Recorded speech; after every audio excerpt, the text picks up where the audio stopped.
Hello, it's Heligods here with a tutorial on how to perform figure eights. In order to perform figure eights, you should have tail in hovering at a fairly proficient level. You should also be able to hover side on and control a helicopter. For example, bring it towards you or bring it away from you. Right? Bring it backwards, bring it forwards. Same with being head in hovering.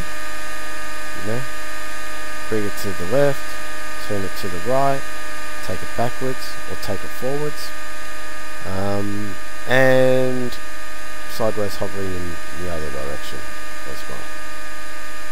Now it's important that you can do all those directions before you actually attempt a figure eight. Now in order to get to the figure eight, first of all, you need to learn how to fly horizontally to yourself. Now you've learnt the orientations in your hovering, and if you've got them down pat, then this next procedure won't seem difficult at all. While you're hovering, put the helicopter up high and maintain a fairly steady altitude. You should have good collective control at this point in time, and I'd recommend that you should also be flying in stunt mode. If you're not able to fly in stunt mode, I mean, you still can perform it, but it's going to be a little bit more tricky because you don't have as good as or as direct collective control. And collective control is basically when you're making the helicopter move up and down. That's collective control. Cyclic control is the individual sticks on the swash plate, the individual directions, just so we get that clear.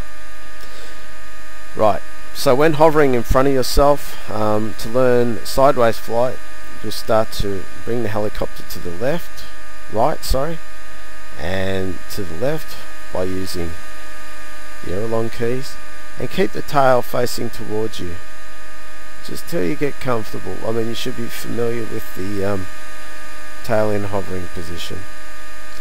Now keep moving that backwards and forwards. If you're not familiar with it, for a couple, for 100 times on the sim, for example, just play with it and slowly increase the angle that the helicopter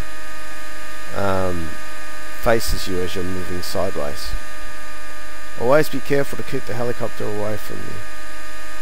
Now keep moving that angle to a point where you can start to actually fly the helicopter sideways past yourself. Now one thing you'll notice is that when I'm turning here, I'm keeping the tail towards me and I'm turning anti-clockwise, right? And when I get to this side, I'm turning anti-clockwise there, and on the other side I'm turning the helicopter clockwise. Why am I doing that? I'm always keeping the head away from me, because at this point in time I'm not familiar with hovering head in while moving.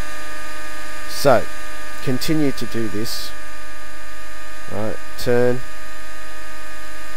Right, it's anti-clockwise. Turn clockwise. So you'll need to do this quite a few hundred times till you get to the point where you can comfortably fly from one end of the field, turn it, and then fly back to the other end of the field while keeping the helicopter high. Now, to perform the figure eight, they are great training tools, figure eights. It doesn't matter what level of proficiency you're at.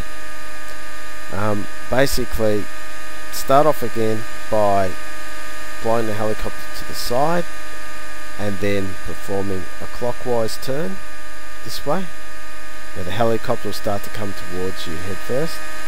Alright, flying past you again, then do an anti-clockwise turn. Now the helicopter turns differently from left tail to right tail, and that's because of the torque of the rotor head. You'll find that the helicopter feels very free when it moves around left tail, like such, but when you come to a right tail turn, it feels almost like you're fighting against something, and you are the torque of the blades. So you need to actually fly flat and straight. Now if you get into trouble around here and you go, oh my goodness, I'm heading and I'm not used to it, just bring the tail back around. Okay, so always remember that you can turn to bring the tail back around to yourself. So coming back around this way, oh my goodness, I'm out of control, whoops, whoops, whoops, bring the tail back around. See? Alright, now once you've done them in that direction, then mix up the direction and go the other way. Oh, hang on, am I doing that right? We'll go this way, sorry.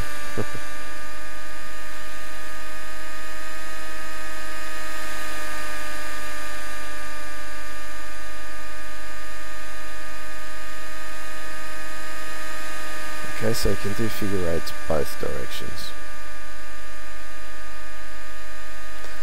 Now, let's talk about the bank turn for the figure eight. When performing a bank turn, it takes a while to get the feel of how it should be, but there are some indicators that you can use to tell whether you're performing a bank turn to its optimum. Okay, now one of those indicators are the boom of the helicopter, or the helicopter itself, should be as parallel to the ground as you can get it.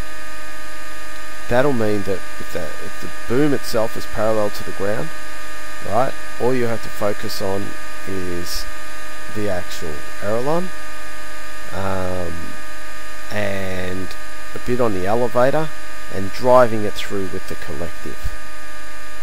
So let's do some bank turns for real and I'll explain. So keep the helicopter moving forward. You've got a little bit of the head down. Now keep the tail dead level to the ground. Notice how the helicopter swooshes around much quicker when I've got that tail dead level. Okay, and I can get quite a steep bank turn. Now if I am failing and I'm not keeping that tail dead level, one or two things will occur. If I have so that I'm overshooting the turn, i.e. if I'm turning this way and I overshoot by having too much left tail, the helicopter itself will start to pitch up. Here we go. Too much left tail. See how it pitches up just by itself? See? So too much left tail. And that's going in anti-clockwise, and if I'm going in clockwise, it's too much right tail. See how the tail sort of, it's almost like the helicopter is drifting sideways. Now you can possibly put it into the ground that way too, but if you're holding the aileron level, that's the result. It will push the helicopter high. So the same occurs, or the opposite occurs, if you don't have enough tail on the turn. So if I'm turning anti-clockwise and I drag my turn through like this with the tail sort of steering towards the center of the turn, we'll force the helicopter down. So let's try that. See? And you almost go into like a funnel type maneuver. If you're not familiar with it, you'll crash. See? Alright, so one of the most important things are when doing bank turns is to keep that tail dead straight. Okay, keep that tail dead straight as you can do it, and you can achieve some amazing precision when you do that.